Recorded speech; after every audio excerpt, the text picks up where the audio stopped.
volúmenes de trabajo. Traducir esto, me parece, significa decir que desempleo y precarización son el modo de ofensiva del capital al ciclo declinante de la ganancia que ocurría como consecuencia de la capacidad de los trabajadores para disputar salarios, beneficios y condiciones de trabajo a partir y a través de la organización sindical en los 70. Entonces, ¿qué ocurre?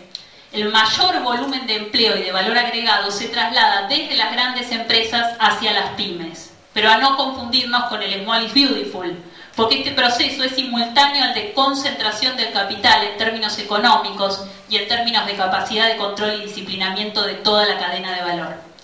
Quienes obtienen las mayores rentabilidades siguen siendo las grandes empresas.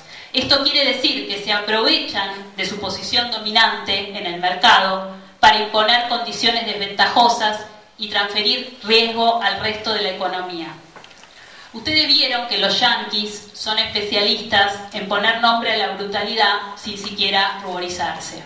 Allí le llaman empresas manufactureras non-manufacturing, es decir, empresas que producen productos y no tienen ninguna planta productiva.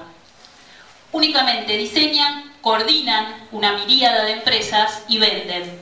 Y facturan, por supuesto, acumulando todo el valor del trabajo producido en la red de empresas, lo que los economistas llaman cadena de valor, y colocando a sus fragmentos productivos en condiciones de poder ofrecer, entre malas y pésimas condiciones de trabajo, de higiene, de seguridad y por lo tanto de vida, multiplicando los riesgos de todo tipo. Lo último a lo que quería referir es un poco al quehacer. Me parece que en primer lugar se trata de pelear contra la inercia y la naturalización, haciendo clase y generación, ya lo decía bastante largamente antes. En segundo lugar, hay que crear instrumentos adecuados para visibilizar lo activamente invisibilizado por un funcionamiento empresarial de caja negra. Hoy no sabemos cuántos trabajadores están tercerizados o subcontratados. No podríamos describir las distintas formas de manifestación de este proceso. No sabemos ni tenemos forma de saberlo. Parte de la cuestión es que se hace inexistir a los tercerizados. Nosotros decimos, siguiendo a un sociólogo portugués, que hay que hacer sociología de las ausencias. Hacer existir lo que se condena a la invisibilidad es una tarea fundamental, es una tarea político-conceptual, es una tarea impostergable que tenemos que darnos también desde las universidades.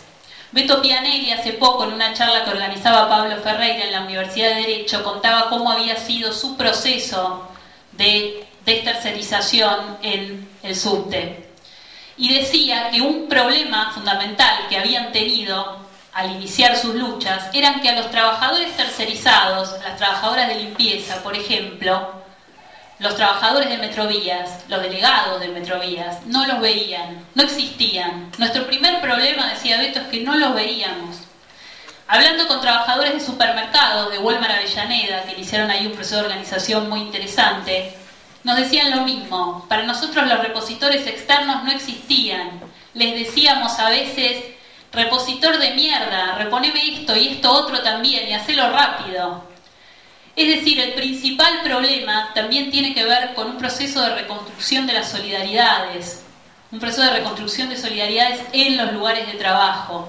Tiene que ver con reconocer al otro trabajador como tal, sentirlo un compañero y recrear las solidaridades. Digo, me parece que esto es fundamental. Y este es quizás el problema más fundamental, el más importante, el que más está obstaculizando la capacidad para la transformación.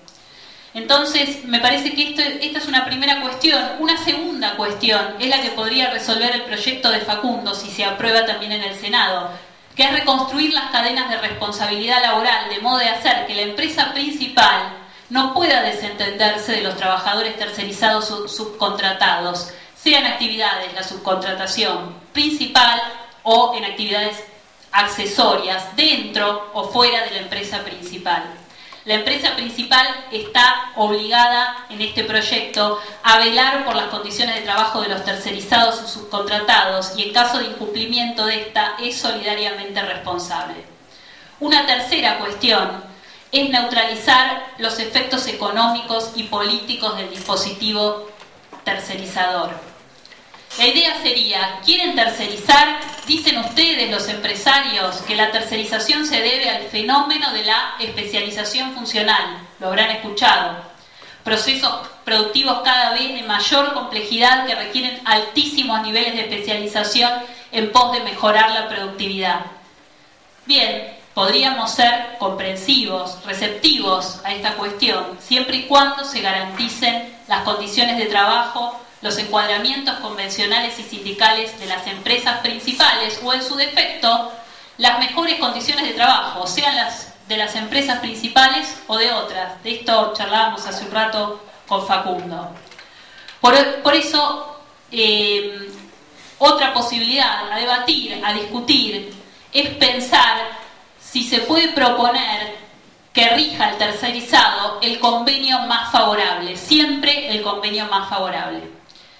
Por último, la organización gremial en los establecimientos fabriles y empresariales es impostergable, aumentarla y potenciarla de hecho y de derecho.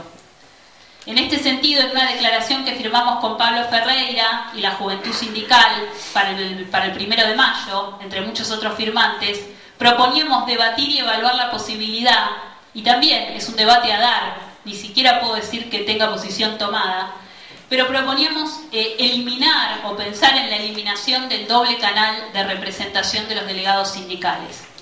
Porque tal cual hoy están, son figuras que representan, ustedes saben, a los trabajadores del establecimiento y a los sindicatos, pero resulta que muchos sindicatos reproducen su estructura y su poder cuando logran evitar la organización sindical y la politización de los trabajadores. Se dedican a representarlos como usuarios y consumidores de una cantidad de servicios que ellos ofrecen, pero no los representan como trabajadores. Eliminar la organización, entonces, es parte de su misión. Además, en otros casos, como Pedraza, forman parte del negocio tercerizador, ya que son propietarios de las empresas que tercerizan, están de los dos lados del mostrador. Por último, ver en serio, creemos que el discurso de especialización funcional no cierra cuando se trata de servicios habituales de baja calificación como limpieza y seguridad, por ejemplo. ¿Qué empresa perdería productividad por gestionar la limpieza y la seguridad de sus establecimientos? Ninguna. La tercerización en estos casos no hace más que volver patente la asociación directa entre tercerización, juventud y pobreza. Los pobres y los jóvenes están más tercerizados que ninguno. Bueno, eso es todo. Muchas gracias.